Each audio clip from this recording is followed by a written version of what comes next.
नमस्कार आप सभी को। हम लोग अब बहरीबंद, जो मैं आपको बता रहा था कि एक बहुत ऐतिहासिक और बहुत ही पौराणिक जगह है। ये जगह इतिहास में भी इसका बहुत बड़ा उल्लेख मिलता है। चूँकि अभी तो ये जगह अपेक्षित है इतिहास के पन्नों में, परंतु इसका इतिहास बहुत पुराना है, बहुत प्राचीन है। और ये एक जैन क्षेत्र है, जैन दिगंबर क्षेत्र है।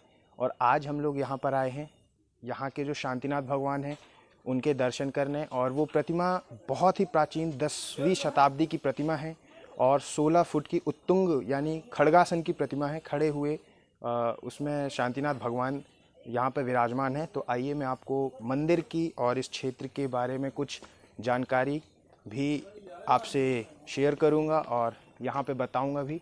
तो अभी हम लोग चलते हैं अंदर, सीधे हम लोग अंदर चलेंगे। हमारे साथ यहाँ पे एक बहुत ही अच्छा सौभाग्य हुआ कि इस क्षेत्र के दर्शन करने तो हम आए हैं, साथ ही साथ यहाँ पे आज शायद यहाँ इस क्षेत्र की कमेटी की कुछ मीटिंग वगैरह है।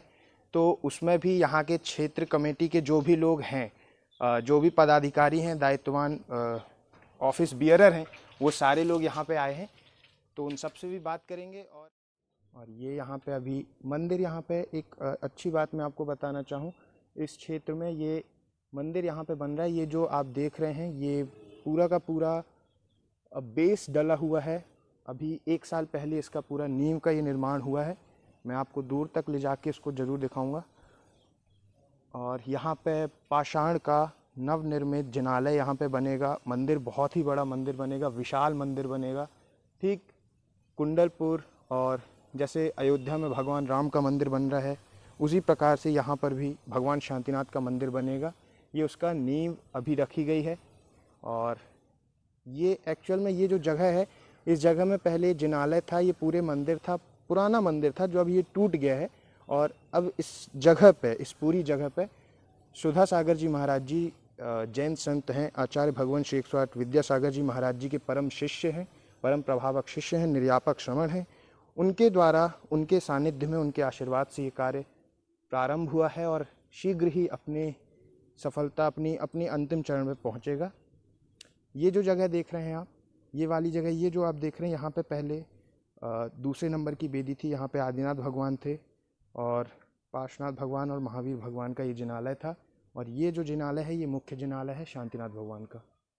इस जिनालय को मैं आपको अंदर से दिखाऊंगा।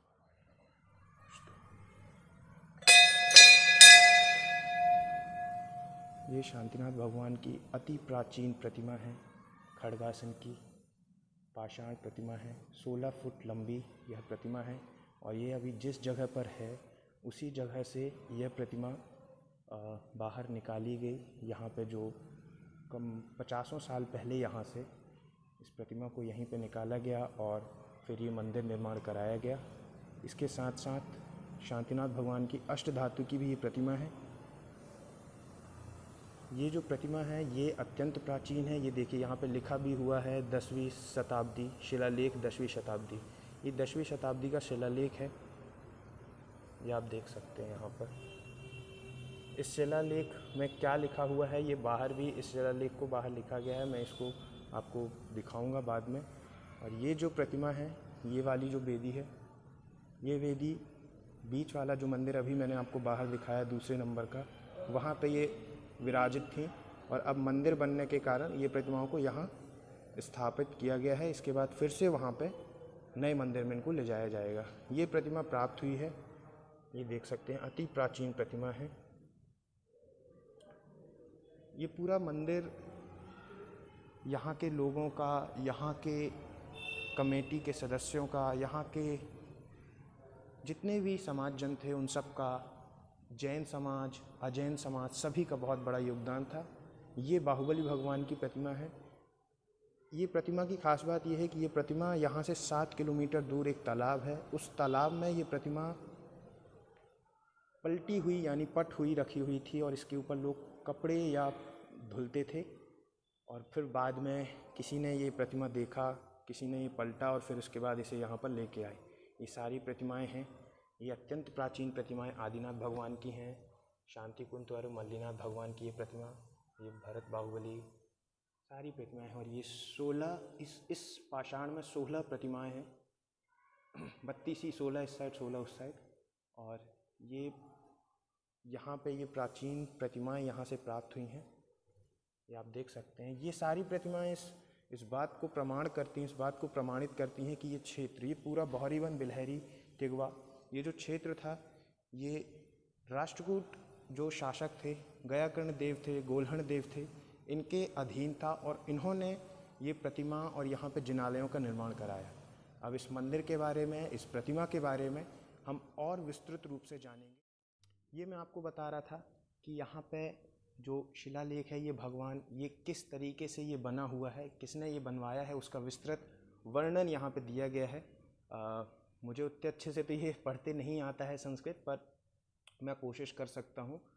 ये जो श्री शांतिनाथ भगवान की मूर्ति है, उसका शिलालेख है, उसका यहाँ पे उसको जो चीज़ वहाँ पे लिखी हुई है उसको यहाँ पे लिख के सबको, जिससे सब लोग उसको पढ़ सकें और जान सकें। तो स्वस्ति श्री विक्रम संवत 1010, अर्थात ये विक्रम संवत 1010 की प्रतिमा है। फाल्गुनवदी श्रीमद गया कर्ण देव विजय राज्य, गया कर्ण देव यहाँ के जो राजा थे, राष्ट्रकूट कुलोद्भव, यानी राष्ट्रकूट कुल जो उनका था, महासामंताधिपति श्रीमद गोल्हण देवस्य प्रवर्धमानस्य, अर्थात उनके जो महासामंत थे, उनके जो मंत्री या सामंत थे, उनके जो गोल्हण देव उनका नाम था, उन्होंने जो गोला पूर्व जो उनका एक क्लैन बोल सकते हैं आप, या फिर कुल बोल सकते हैं, वो उस कुल के थे। उन्होंने ये प्रतिमाएं, ये जो प्रतिमा थी उसको बनाया। और इस पूरे शिलालेख का क्या अनुवाद है, इसका क्या अर्थ है, ये हम अभी जानेंगे। इसकी मैं फ़ोटो भी आपके साथ शेयर करूँगा। आप लोग इसे जितना ज़्यादा हो सके शेयर करें, आप भी इसे पढ़ने का प्रयास करें और जानने का प्रयास करें। हमारे देश की, हमारे देश में अनेकों धर्म की, हमारे देश में अनेकों संप्रदाय की जो प्राचीनता है, उससे आप अवगत होंगे। तो अभी हम आपको ले चलते हैं जो यहाँ पे खंडित मूर्तियाँ रखी हुई हैं, कुछ मतलब जो मूर्तियाँ यहाँ पे खुदाई के दौरान या आसपास में खुदाई के दौरान जो मूर्तियाँ यहाँ पे मिली हुई थी, तो उन मूर्तियों को भी हम देखेंगे। वो भी पाषाण की मूर्तियाँ हैं, खंडित मूर्तियाँ और बहुत ही प्राचीन मूर्तियाँ हैं। वो मूर्तियाँ और शांतिनाथ भगवान की मूर्ति इस क्षेत्र की, इस स्थान की प्राचीनता को दर्शाती है। मैं आपको ले आया हूँ मूर्तियों के समक्ष। ये देखिए, ये मूर्तियाँ हैं, ये खंडित मूर्तियाँ हैं। इनका ये पूरा पद्मासन में ये प्रतिमा है और नीचे शेर के चिन्ह बने हुए हैं, ये आप देख सकते हैं यहाँ पे। और ये एक पत्थर, आपको लग रहा होगा कि एक पत्थर है, पर इस पत्थर में देखिए इस तरीके से प्रतिमाएं बनवाई गई पहले के टाइम पे, पहले कई शताब्दियों पूर्व। ये एक प्रतिमा जी का सर और ऊपर का भामंडल और छत्र का भाग, ये आप देख सकते हैं। ये खंडित मूर्तियां हैं। इन मूर्तियों को खंडित कर दिया गया। जो कई शासक थे, मुग़ल शासक थे, औरंगज़ेब जैसे शासकों ने जो कई मूर्तियां थीं, उन मूर्तियों को खंडित किया, मंदिरों को तोड़ा। ये कुछ मूर्ति है, ये एक पीछे का हिस्सा है, भगवान के पीछे जो हिस्सा बना रहता है ये हिस्सा है में, और ये पट पड़ा हुआ है। अभी ये सब व्यवस्थित रूप से रखा जाएगा, क्योंकि अब इनकी जो ये खंडित हो चुकी हैं, तो ये एकमात्र पाषाण बन चुकी हैं। ये एक पत्थर है, परंतु पत्थर के साथ साथ ये प्राचीनता को भी बता रही हैं। ये भी बता रही हैं कि अभी भले ही हम पाषाण हैं, परंतु आप देखिए किस तरीके से ये पत्थर में यहाँ पे ये डिज़ाइन बनाई गई है। ये पूरा मूर्तियों का उकेरा जाना, और ये मोनोलिथ है, यानी एक ही पाषाण पे ये बनाया गया है। ये वास्तव में आज के समय में ऐसी मूर्तियाँ, ऐसी कला बिरले ही मिलती हैं। और ये हमारे धर्म की, हमारे संस्कृति की प्राचीनता है। जैन धर्म में, हिंदू धर्म में, जो सनातन धर्म है, उन धर्मों में जो प्राचीनता, जितनी प्राचीनता इन धर्मों में है, उतनी प्राचीनता शायद ही आपको कहीं मिले, और भारत के बाहर शायद ही आपको ये प्राचीनता मिले। ये देखिए, ये आप देख सकते हैं, एक ही पाषाण पर बिना कोई जुड़ाई तोड़ाई के, सिर्फ एक ही पाषाण पे सारी मूर्तियाँ उकेरी गई हैं। और शायद यहाँ पे कोई जिनालय होगा, कोई बहुत बड़ा पाषाण का मंदिर होगा। वो समय के प्रभाव से, समय के साथ चलते चलते वो टूट गया या तोड़ दिया गया, जैसा भी रहा हो, परंतु ये मूर्तियाँ आज भी व्यवस्थित हैं। और इन मूर्तियों को, ये जो मूर्ति पड़ी हुई है पीछे, ये जो आपको पीछे का हिस्सा दिख रहा है ये सर्प बने हुए हैं। तो जो जैन धर्म के 23वें तीर्थंकर हैं श्री पार्श्वनाथ भगवान, उनकी ये मूर्ति है। और ये एक मूर्ति आप देख सकते हैं। अर्थात ये मूर्तियाँ इस जगह पर हैं तो हमें पता है कि हमारा धर्म कितना प्राचीन है। ये हमारे लिए एक प्रमाण है, ये हमारे लिए एक सबूत है जिससे हम बता सकते हैं। मैं इसको हटाने का कोशिश करता हूँ, शायद ये पूरा दिख जाए आपको। ये पूरा दिखा सकूँ। ये अभी मिट्टी यहाँ जम गई है, ये देखिए मिट्टी अभी यहाँ पे जम गई है।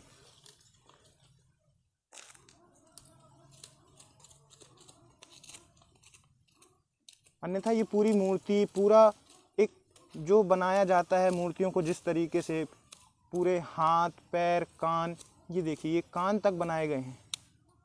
ये मैं आपको दिखा रहा हूँ, ये कुरेद के ये कान, कंधों तक ये कान बनाए गए हैं।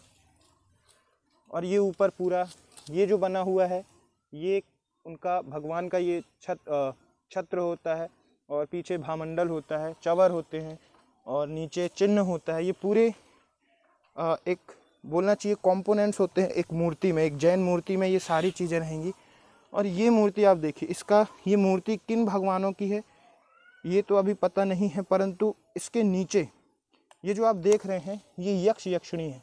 जो भी लोग हिस्ट्री के स्कॉलर होंगे या इतिहास से संबंध रखते होंगे, प्राचीन इतिहास जो होगा, मध्यकालीन भारत होगा, वो ये जानते होंगे कि पहले ये यक्ष यक्षिणी बनाए जाते थे, सेवा में लगे हुए हैं भगवान की, ये दर्शाया जा रहा है। नीचे उनके चिन्ह बनाए जैसे ये जो ये चिन्ह है, ये शंख का चिन्ह, ये देखिए आपको साफ साफ दिख रहा होगा, ये शंख बना हुआ है। और ये जो शंख बना हुआ है इस तरीके से, ये शायद नंदी बैल बने हुए हैं, बैल बना हुआ है, ये ऋषभ है। अब हम लोग आ चुके हैं यहाँ पे। एक भैया हमको यहाँ पे मिल गए हैं, जो भैया यहीं पे रहते हैं, नीरज भैया हैं। यहाँ पे जनपद में उनका वर्क है, वो सर्विस करते हैं यहाँ पे, तो वो इस क्षेत्र से जुड़े हुए हैं। तो आज हम उनसे जानेंगे इस क्षेत्र की प्राचीनता, इस मूर्ति की प्राचीनता, और यहाँ पे जो भी लोक प्रचलित कथाएं हैं या इतिहास के पन्नों से इसका क्या संबंध है, उसके बारे में हम आज जानेंगे। तो जय जिनेंद्र भैया जी। सादर जय जिनेंद्र। बहोरीबंद के मूलनायक अतिशयकारी श्री शांतिनाथ भगवान की जय। बहोरीबंद अतिशयकारी तीर्थ क्षेत्र में भगवान श्री शांतिनाथ की अति मनोरम सौंदर्य से परिपूर्ण 16 फीट की प्रतिमा विद्यमान है, विराजमान है। ऐसा कहा जाता है कि यह प्रतिमा 10वीं शताब्दी की अति प्राचीन प्रतिमा है और इतिहास में ये कथा प्रचलित है कि ये प्रतिमा भूगर्भ में थी और जब औरंगजेब यहाँ पर किसी समय पे आए होंगे और उन्होंने इस प्रतिमा को खंडित करने का प्रयास किया, तो जब औरंगजेब ने इस प्रतिमा को खंडित करने का प्रयास किया तो भगवान का एक अतिशय हुआ कि यहाँ पर जो मधुमक्खी के छत्ते लगे हुए थे, वो मधुमक्खी सब इतनी एकदम से आक्रामक रूप उन्होंने धारण कर लिया कि औरंगजेब उस प्रतिमा को खंडित नहीं कर पाया। और भगवान के इस अतिशय को देख करके वह भगवान के सामने नतमस्तक हुआ और यहाँ से शांतिपूर्वक वह चला गया। इसके पश्चात यह प्रतिमा भूगर्भ में थी। प्रतिमा का जो केवल चेहरा है, मुख है भगवान का, वो भूगर्भ के ऊपर था, बाकी प्रतिमा का संपूर्ण भाग भूगर्भ में था। तो उस समय 1962 में तक यह प्रतिमा जैन प्रतिमा के रूप में पहचानी नहीं गई थी। 1962 में इस प्रतिमा की पहचान जैन प्रतिमा के रूप में हुई कि यह भगवान श्री शांतिनाथ की प्रतिमा है, 16वें तीर्थंकर की प्रतिमा है। एक और बहुत अच्छा संयोग इस प्रतिमा के साथ में हमें प्राप्त हुआ कि यह भगवान 16वें तीर्थंकर श्री शांतिनाथ भगवान की प्रतिमा है और 16 फीट की यह प्रतिमा है। उसके बाद जिस स्थान पर अभी वर्तमान में मंदिर बना हुआ है, यहीं से यह प्रतिमा प्राप्त हुई थी और वर्ष 1974-75 में यहाँ पर जिनालय का निर्माण पूर्ण किया गया। बाहुबली भगवान की भी एक प्रतिमा है जो कहा जाता है कि बहुत प्राचीन प्रतिमा है, उसकी भी कुछ प्राचीनता है और उसकी भी एक कथा है कि वो कैसे प्राप्त हुई, यहीं पे समीप पे कोई तालाब था वहाँ से प्राप्त हुई, तो उसके बारे में क्या कथा है और किस तरीके से वो प्राप्त हुई असल में, तो वो आप हम चाहेंगे कि आप उससे हमें अवगत कराएं। बाहुबली भगवान की भी प्रतिमा बहोरीमंद में विराजमान है। अति मनोहारी प्रतिमा है। लगभग 3 फीट की पाषाण की है प्रतिमा है। और भगवान बाहुबली की प्रतिमा के संबंध में कहा जाता है कि ये प्रतिमा पहले तालाब में थी और तालाब में उल्टी रूप में थी। तो जब जो प्रतिमा का पृष्ठ भाग है उसका पत्थर दिखाई देता था, तो लोकल जो लोग हैं वो तालाब में वहाँ पर कपड़े धोते थे। तो जब तालाब का जल स्तर कम हुआ और उस पाषाण से जो जल है वो थोड़ा दूर चला गया, तो किसी ने सोचा कि इस पत्थर को खिसका लिया जाए और वहाँ जल के पास में ला कर के कपड़े धोए जाएं। तो जब इस प्रतिमा को खिसकाने के लिए पलटाया गया तो देखा कि ये किसी भगवान की प्रतिमा लग रही है। तो ऐसी फिर चर्चा यहाँ बहोरीमंद नगर में फैली। तो फिर जैन समाज के लोग जब वहाँ पर गए तो उन्होंने देखा कि ये तो जैन प्रतिमा है और भगवान बाहुबली की प्रतिमा है। तो फिर उस प्रतिमा को यहाँ पर क्षेत्र में विराजमान किया गया और इसकी प्राण प्रतिष्ठा जो है वो सन 2002 में की गई। तो आपने देखा कि किस तरीके से ये क्षेत्र, ये जो बहोरीमंद क्षेत्र है, कटनी ज़िले में आता है, मध्य प्रदेश में है ये हमारे भारत में, तो इस क्षेत्र की कितनी प्राचीनता है, किस तरीके से ये मूर्ति भूगर्भ से प्राप्त हुई, किस तरीके से यहाँ पे मुग़ल शासक औरंगजेब आए और उन्होंने खंडित करने का सोचा, और इसके बाद फिर समय के प्रभाव से, समय के काल के प्रभाव से जो मूर्तियाँ हैं, मंदिर हैं, वो या तो लुप्त हो गए, या तो तोड़ दिए गए, या तो टूट गए, जीर्ण शीर्ण अवस्था में पहुँच गई। परंतु आज भी ये शांतिनाथ भगवान की जो 16 फीट की उत्तुंग प्रतिमा है, ये प्रतिमा आज भी इस समूचे क्षेत्र के लिए, इस समूचे जो भी बहोरीमंद, बिलहरी, आसपास का जितने भी क्षेत्र यहाँ पे जो लोकल्स जो रहते हैं उनके लिए श्रद्धा का केंद्र है। वे हमेशा यहाँ पर आते हैं, अपने श्रद्धा भक्ति भाव से आते हैं, अपनी मनोकामना लेकर आते हैं, इस भाव से आते हैं कि इस मनोकामना हम अपनी मांगेंगे तो भगवान के आशीर्वाद से यह जो हमारी मनोकामनाएँ हैं या जो भी जीवन में अशांति चल रही है वो शांति हमें प्राप्त होगी। असल में ये जो क्षेत्र या धर्म या जो संस्कृति है, ये हमारी भारतीय संस्कृति, भारतीय धर्म जो हैं, ये सारे कहीं ना कहीं अध्यात्म के चारों ओर घूमते हैं। और इन अध्यात्म के कारण ही, इस अध्यात्म के कारण ही हमारी जो यहाँ पे संस्कृति है वो पनप पाई। तो आपसे भी ये निवेदन है कि आप भी यूं ही अपने आसपास ये ध्यान रखिए कि कहाँ पर आपको अगर कोई प्राचीन जगह मिल रही है, कोई प्राचीन मूर्ति, कोई प्राचीन स्थान आपको मिल रहा है जो हमारी सांस्कृतिक धरोहर है, हमारी सभ्यता का प्रतीक है, वहाँ पे अवश्य जाइए। हो सकता है वो आपको बहुत शांति प्रदान करे, आपके जीवन में एक अच्छा अनुभव जोड़े। तो इस तरीके से आज हमारा जो ये व्लॉग था, ये मेरा पहला व्लॉग था और आज से मैं इस व्लॉग के साथ अपने चैनल की शुरुआत कर रहा हूँ। तो आप सभी से रिक्वेस्ट है कि प्लीज़ सब्सक्राइब करिएगा, लाइक करिएगा और कमेंट में हमें बताइएगा कि ये व्लॉग कैसा लगा, इस क्षेत्र के बारे में कैसा लगा, और डिस्क्रिप्शन में इस क्षेत्र के बारे में विस्तृत जानकारी की कैसे यहाँ तक पहुँचा जा सकता है, क्या क्या माध्यम है, रेल से, बस से या फिर एयरपोर्ट की सुविधा कहाँ कैसे है, तो वो सारी चीज़ें मैं आपको डिस्क्रिप्शन में बताऊँगा।